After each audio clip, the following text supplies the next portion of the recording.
हैं, प्रोत्साहन हो रहे हैं। हमारे पास इसका मैसेज भी आ रहा है कि बड़े लोग प्रसन्न हैं, आनंदित हैं। जो लोग हमारे शुभचिंतक हैं उन सभी का धन्यवाद। जब उनके फ़ोन आते हैं और वे वीडियो देख के प्रोत्साहन अपना आत्मबल बढ़ाते हैं तो अच्छा लगता है। हाँ, पर उस प्रशंसा को सुन के यदि अहंकार जागृत हो गया तो वहीं से आपका पतन शुरू हो गया। प्रोत्साहित होना, आत्मविश्वास को बढ़ना, ये अच्छी बात है। तो उठो धरा के वीर सपूतों, धरती स्वर्ग बनाना है। उठो धरा के वीर सपूतों, धरती स्वर्ग बनाना है। अपना उद्देश्य है कि ये पूरी धरती स्वर्ग बने। और सबसे पहले मैं इस धरती की बात करता हूँ जो भगवान ने आपको दिया है। आप कहोगे स्वर्ग, स्वर्ग उसको कहते हैं कि जो इच्छा करी हो मन माही, प्रभु प्रताप कछ दरुल्लभ नहीं। स्वर्ग में आप जिन चीज की इच्छाएं करते हैं वे इच्छा तुरंत तत्काल पूर्ति हो जाती है, क्योंकि कल्प स्वर्ग में कल्प वृक्ष है और गायत्री को भी कल्प वृक्ष कहा गया है। तो उठो धरा के वीर सपूतों, धरती स्वर्ग बनाना है। अद्भुत योगा के आज के 26वें दिन के इस सत्र में आप सभी का हार्दिक अभिनंदन है, हार्दिक स्वागत है। वैसे तो 26वां है, पर दूसरे दिन का दूसरा चरण है, दूसरे चरण का दूसरा दिन है। चूंकि 7 है, पहला बसंत पंचमी को रेस्ट था, 6 तारीख को हमारा दूसरा चरण का पहला दिन था, आज 7 तारीख है तो हमारे दूसरे चरण का दूसरा दिन है। तो इसमें है, और आज इस प्रांगण के लिए बहुत ही सुंदर, बहुत ही सुमंगल सा दिन है। वैसे थोड़ा सा दुख का भी दिन है, पर जो काल की गति है उसको कोई टाल नहीं सकता है। इसीलिए गीता कहती है कि किसी के मरने पे शोक नहीं करना चाहिए और किसी के जन्मने पे उल्लास नहीं मनाना चाहिए, गीता कहती है। और यदि आप सनातन धर्म को पालन करते हैं तो गीता जैसे ग्रंथों का हमको बातें मानना भी चाहिए। सुने भी, चिंतन मंथन करें, समझने का प्रयास करें, समझ में आ जाए तो मान लें, और मानने से भी काम नहीं चलेगा, उसको जीवन में उतारना पड़ेगा। जैसे किसी दिन हमने कहा कि मेरे को तो उस दिन का इंतजार है जिस दिन हमको खुशखबरी मिलेगी कि हमारे पिताजी है ना।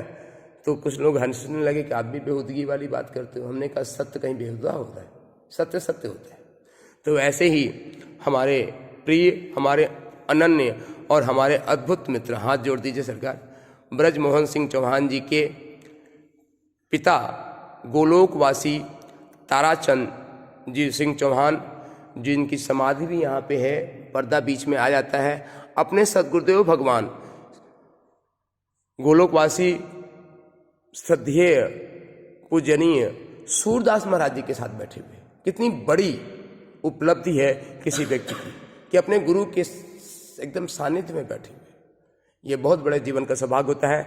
आज उनकी पुण्यतिथि है, तो उनके पुण्यतिथि पे हम लोग विधिवत हवन करेंगे, एक उत्सव मनाएंगे।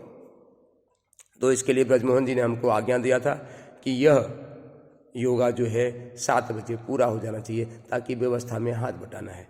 आज प्रतिदिन की तरह सर्वप्रथम हमारे संजय पांडे जी आ गए थे, जो अपने आप में बड़े एक्टिव हैं और अपने वचन के प्रतिबद्ध भी हैं। इनका हम हार्दिक स्वागत, हार्दिक अभिनंदन करते हैं। और इन्होंने कल हमारी विचार विमर्श हुआ था, चूँकि हमको अपने अद्भुत योगा को पूरी दुनिया में फैलाने के लिए 1 लाख लड़के और लड़कियों की आवश्यकता है। आप कहोगे ये क्या संभव है? निश्चित रूप से संभव है। महर्षि महेश योगी, जिनसे कि हमने योगा सीखा है, उनके पास 60,000 टीचर थे। आज जहाँ से हमको गायत्री परिवार मिला है, पंडित श्री राम शर्मा आचार्य, वहाँ के मेडिटेशन टीचर, योगा टीचर लगभग 2 से 3 लाख पूरे विश्व में काम कर रहे हैं। क्यों? क्योंकि हमारा देव संस्कृत विश्वविद्यालय शांति कुंज हरिद्वार हर साल कम से कम 1 से 1,500 योगा टीचर निकालता है, और वे ज़्यादातर विदेश में ही जा रहे हैं। हमारी डिग्री का वैल्यू, इतनी वैल्यू है। देव संस्कृत विश्वविद्यालय शांति कुंज हरिद्वार, वहाँ पे BSc योगा है। देखिए कमाल की बात, BSc योगा भी है, BA योगा भी है, MA योगा भी है, MSc योगा भी है। और आप सोचो कि कितने सेक्शन और कितने बच्चे निकलते होंगे, और टोटली इंटरनेशनली जा रहे हैं। वहाँ पे इंग्लिश स्पीकिंग का एक एडिशनल क्लास चलता है, जो अपने कोर्स के साथ सभी बच्चे इंग्लिश बोलते हैं। तो हम तो उसी के मॉडल को यहाँ पे होता है, कहीं से हम सीखते हैं। तो जब शांति को जितना बड़ा कर सकता है तो हम भी कर सकते हैं। और उसमें से पहली संभावनाएं महर्षि कहा करते थे यह संसार समस्त संभावनाओं का केंद्र है। उसमें से पहली संभावनाएं हमारी प्रिय गुड़िया रोशनी जो है यहाँ पर उपस्थित है, जो पुत्री है संजय जी की, और उससे ये सीए करना चाहती है। सीए तो हम इसको करा ही देंगे, योगा करेगी तो स्वस्थ रहेगी, क्रिएटिव है, इसके माइंड में इंटेलिजेंट है, पर जिद खतरनाक होती है। जैसे इससे कहा कि आज तो स्कूल नहीं जाएगी तो कह रही नहीं मैं पक्का जाऊंगी कुछ भी हो जाए। जबकि गुरु के साथ होता है करिष्ये वचनम, तो गुरु की आज्ञा के साथ यदि आपने किंतु परंतु लगाया तो फिर आपके जीवन में सफलता संदिग्ध हो जाती है। ये सिद्धांत है। परसों हमने आपको एक कहानी बताई दी थी, है ना। एक विषय है, अभी हमारे पास समय है, बता दे। शंकराचार्य जी जो आज से लगभग 1200 साल पहले पूरा हुआ। ध्यान से सुनना। 3 लोग हमारे फ्रेम में हैं, ब्रजमोहन जी भी हैं, नितेश भी, नागेश भी हैं और रोशनी भी है। 3 लोग हमारे फ्रेम में हैं। जोशीमठ की बात है, बद्रीनाथ की। महफिल सजी हुई थी। शंकराचार्य जी के 4 शिष्य मुख्य हुए हैं, तंत्रोटकम, चारों का नाम भी याद है उनकी प्रार्थना जब गाते हैं तो। एक शिष्य नहीं आया हुआ था, तीनों शिष्य बैठे हुए थे और पाठ का मतलब पठन का कार्यक्रम होने का प्रारंभ हो चुका था। तीनों शिष्यों ने कहा कि गुरुदेव वे तो वैसे भी पढ़ने नहीं आता है, सबसे भोदू आदमी है, आप उसका क्यों इंतजार कर रहे हैं, हम लोग तो पढ़ने में तेज हैं, आप हमको पढ़ाइए। यह बात शंकराचार्य जी को शिष्य हो गई कि अपने समकक्ष शिष्यों के प्रति अब इन शिष्यों में अवहेलना का भाव। जबकि वह शिष्य शंकराचार्य जी के वस्त्र प्रक्षालन के लिए तालाब में गया हुआ था। ध्यान से सुनिएगा बात। 10-15 मिनट विलंब हुआ, वह शिष्य आया। गुरुदेव ने, शंकराचार्य जी ने उसको बड़े प्यार से बुलाया, कहा बेटा आओ। मान लेते उसका नाम त्रोटक था, तंत्रोटकम उनका नाम था।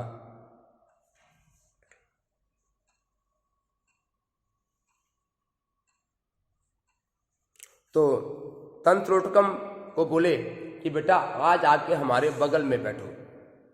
जैसे कि हमने रोशनी को अपने बगल में बैठा के वीडियो बनाई, और बोले आज का पाठ तुम पढ़ाओगे, आज का पाठ तुम पढ़ाओगे।